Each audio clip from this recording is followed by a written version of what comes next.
ሌላኛው ጥያቄ ከማግባቴ በፊት ብዙ የካፍር ወንድ ጓደኞች ነበሩኝ። ከነሱ ጋር ምንም አይነት የግብረ ስጋ ግንኙነት አላደረኩም።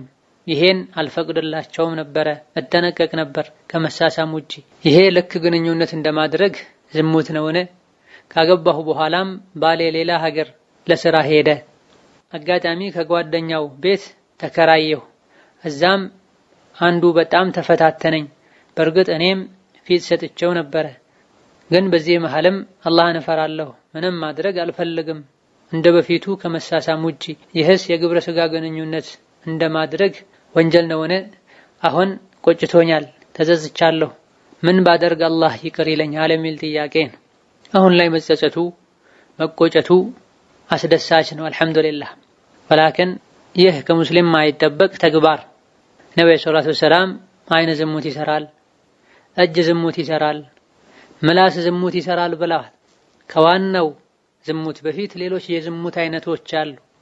የአይነ ዝሙቱ ማየት ነው፣ የምላስ ዝሙቱ መናገር ነው፣ የእጅ ዝሙቱ መንካት ነው፣ የእግር ዝሙቱ ወደ ዝሙት ወደ ሐራም መሄድ ነው ተብሏል። በተለያየ ጊዜ በተደጋጋሚ ይሄን ማድረጉ ደግሞ ወንጀሉን በኢስራር በቋሚነት በመስራት ከባድ ወንጀል ያስብለዋል። ካገቡ በኋላ ይሄን መድገሙ ደግሞ ወንጀሉን እጅግ በጣም አቅባህ ያደርገዋል።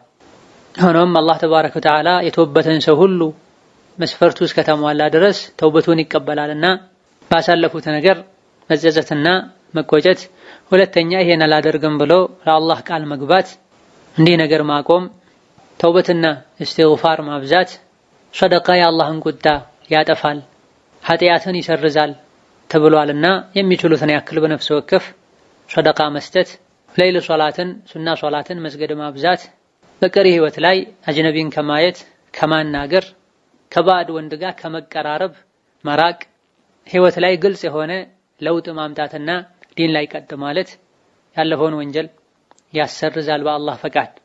ሆኖም ሙስሊሞች አላህን ሊፈሩ ከሙስሊም ማይጠበቅን ነገር ከማድረግ ሊርቁ ሊጠነቀቁ ራሳቸውን ከፍ ሊያደርጉ የሙስሊም አኽላቅን ሊላበሱ እስላምን ሙስሊምን ከሚያሰድብ ነገር ሊርቁ ሊጠነቀቁ